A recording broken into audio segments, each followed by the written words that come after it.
Hello दोस्तों, कैसे हैं आप सब। मुझे उम्मीद है आप सभी बहुत अच्छे होंगे। क्लास 10th और 12th यूपी बोर्ड का जो रिजल्ट जारी हुआ था 20 अप्रैल 2024 को, उसमें जो बच्चे फेल हो गए थे, रह गए थे या जिनके कम नंबर आए थे, वो अगर अपनी कॉपी को रीचेक करवाना चाहते हैं तो स्क्रूटनी के फॉर्म बोर्ड की साइट पर ओपन हो गए हैं। अब स्क्रूटनी के फॉर्म को भरने से पहले आपको किस किस डॉक्यूमेंट की आवश्यकता होगी और चालान कैसे आपको जमा करना है, बैंक में कहाँ पर जमा करना है, और फिर उसके बाद किस तरह से स्क्रूटनी का फॉर्म ऑनलाइन आपको अप्लाई करना है। आप अपने फ़ोन से भी अप्लाई कर सकते हैं और अपने लैपटॉप से या फिर कहीं पर ऑनलाइन सेंटर पर भी भरवा सकते हैं। मैं आपको पूरी डिटेल इसमें बता दूंगा और किस तरह से फॉर्म भरना है, क्या क्या डिटेल्स लगेंगी, वो सब भी चलिए जानते हैं। सबसे पहले आपको बोर्ड की साइट ओपन करनी है।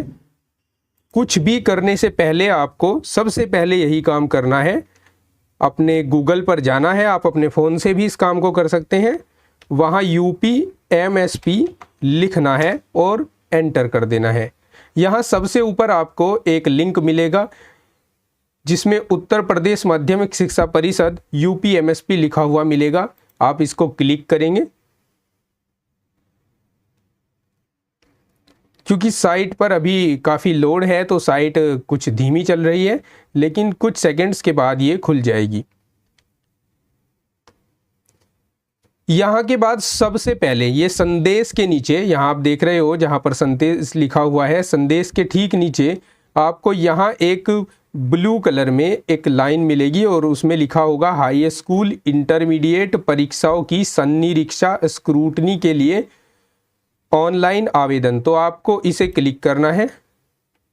अब यहाँ आपको देखिए हाई स्कूल इंटरमीडिएट की उत्तर पुस्तिकाओं की संनिरीक्षा स्क्रूटनी के लिए ऑनलाइन आवेदन परीक्षा वर्ष 2024, अंतिम तिथि दी गई है 14/5/2024। ठीक है। यहाँ पर डाउनलोड स्क्रूटनी नोटिफिकेशन डेट, यहाँ पर डेट दी गई है नोटिफिकेशन की और आप ये नोटिफिकेशन डाउनलोड कर सकते हैं। लेकिन यहाँ जो आपके काम की चीज़ है वो ये है, यहाँ ध्यान दीजिए जरा, जहाँ लिखा हुआ है नोट ट्रेजरी चालान फॉर्म डाउनलोड करें। देख रहे हो यहाँ पर जहाँ कर्सर आपको दिखाई दे रहा है, यहाँ है नोट ट्रेजरी चालान फॉर्म डाउनलोड करें। तो आप पर इस पर क्लिक करना है आपको, तो एक फॉर्म निकल कर आएगा। ठीक है। इस फॉर्म को भी जरा ध्यान से देखिए। इस फॉर्म को मैं डाउनलोड कर देता हूँ, फिर इसको जूम करके दिखाता हूँ आपको और इसमें भरी जाने वाली डिटेल्स भी बताता हूँ।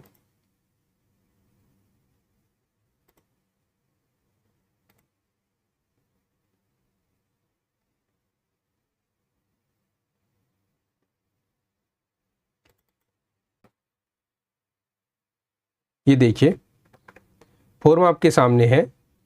इसमें वित्तीय नियम संग्रह खंड संख्या 5 भाग 2 ये दिया गया है। यहाँ जिस बैंक में आप ये फीस जमा करने वाले हो, ध्यान रहे जितने सब्जेक्ट में आप स्क्रूटनी डालने वाले हो, जैसे एक सब्जेक्ट में डालोगे तो 500 रुपये देने होंगे, उसी तरह जितने भी सब्जेक्ट में स्क्रूटनी डालोगे तो उसको उतने से मल्टीप्लाई कर देना। 2 सब्जेक्ट के लिए 1000 आपको देने होंगे। तो सबसे पहले यहाँ बैंक का नाम लिख देना, कुछ भी जो नाम जिस बैंक में आप हो, किसी भी बैंक में आप इसे जमा कर सकते हो। बैंक का IFSC कोड भर देना यहाँ पर उनसे पूछकर। फिर आगे है जिस व्यक्ति पद यदि आवश्यक हो या संस्था के नाम धनराशि जमा की जा रही है उसका नाम व पता। तो उसका नाम आप एक बार अपने कॉलेज से ज़रूर कंफर्म कर ले। यहाँ पर यूपी बोर्ड भरा जाना चाहिए, यानी उत्तर प्रदेश बोर्ड भरा जाना चाहिए इंटरमीडिएट और हाई स्कूल के लिए। ठीक है। फिर है पंजीकरण संस्था, पक्ष का नाम व वाद संख्या। ये सब आपका विद्यालय आपको बता देगा। अगर आप इसमें कंफ्यूज हैं कि क्या भरना है तो अपने विद्यालय में संपर्क कर लें। आप इस फॉर्म को डाउनलोड कर लें और इसको प्रिंट निकलवा कर इसको लेकर अपने स्कूल में पहुंच जाए। ठीक है। जमा की जा रही धनराशि का पूर्ण विवरण, यहाँ आपको कितनी धनराशि जमा की है उसके बारे में बताना है। फिर यहाँ धनराशि शब्दों में लिखना है नीचे। ठीक है। जमाकर्ता का हस्ताक्षर, आप अपने हस्ताक्षर यहाँ कर देना। यहाँ हस्ताक्षर करने के बाद आगे का काम सब बैंक कर देगा। ठीक है। यहाँ पर एक फ़ोटो लग सकता है, ठीक है। यहाँ इसका योग होगा, फोटो नहीं लगेगा यहाँ पर। यहाँ आपने किस किस तरह से नोट दिए हैं उनका योग यहाँ पर भरा जाएगा, ठीक है। और ये फार्म आपको बैंक में जमा कराकर इसकी एक फ़ोटोकॉपी अपने पास रख लेनी है, ठीक है, या फिर इसका फ़ोटो खींच लेना है। अब इतना काम करने के बाद आप वापस साइट पर आएंगे। वापस साइट पर आने के बाद जैसे यदि आप इंटरमीडिएट के छात्र हैं तो यहाँ देखिए ये दूसरे नंबर का लिंक है, इंटरमीडिएट के लिए ऑनलाइन आवेदन करने हेतु यहाँ क्लिक करें, तो यहाँ पर आपको क्लिक कर देना है। अब यहाँ आपको अपना रोल नंबर भरना है। जैसे मैं यहाँ रोल नंबर भर देता हूँ, एक एडमिट कार्ड यहाँ पर मेरे पास है, ये देखिए इसका रोल नंबर है 22 45 47 14 23, 22 45 47 14 23, और यहाँ सेंटर कोड दिया गया है। आपका जो प्रवेश पत्र है उसको ध्यान से देखना। देखो मैं दिखाता हूँ आपको। प्रवेश पत्र में जहाँ परीक्षा केंद्र का नाम है वहीं पर 5 अंकों की एक संख्या लिखी गई है। जैसे इस प्रवेश पत्र में लिखा हुआ है, देखो यहाँ पर 01475, ठीक है। तो ये सेंटर कोड आपको यहाँ भरना है 01475, और यहाँ गेट डाटा पर क्लिक कर देना है। पूरी डिटेल खुलकर आएगी। देखिए सबसे पहले रोल नंबर आएगा, नाम आएगा, माता का नाम आएगा, पिता का नाम आएगा, यहाँ सेंटर कोड आएगा, आपके स्कूल का कोड आएगा, ठीक है, जनपद का कोड आएगा, और यहाँ ग्रुप आएगा, आप किस ग्रुप से 12th किए थे, यहाँ साइंस ग्रुप आएगा लिखा हुआ।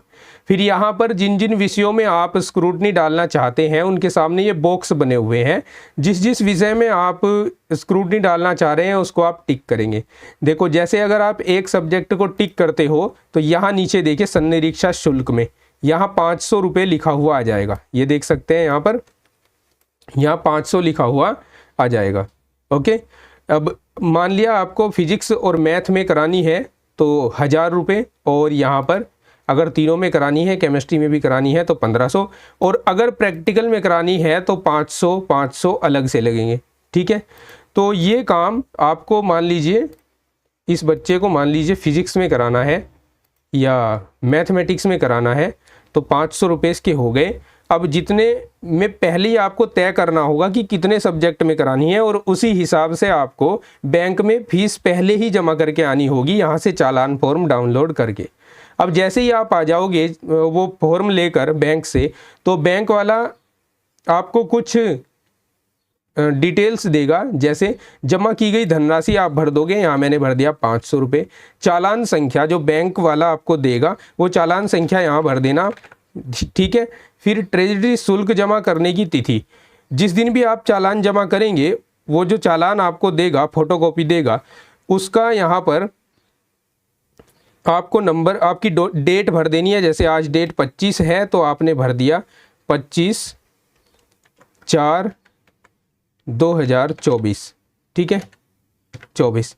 इसके बाद ट्रेजरी बैंक का नाम जहां शुल्क जमा किया गया है, यहाँ बैंक का नाम भर देना। मान लीजिए आपने स्टेट बैंक ऑफ इंडिया में जमा किया है तो आप यहाँ स्टेट बैंक ऑफ इंडिया भर देंगे। इसके बाद चूज़ फाइल, ये चूज़ फाइल क्या है?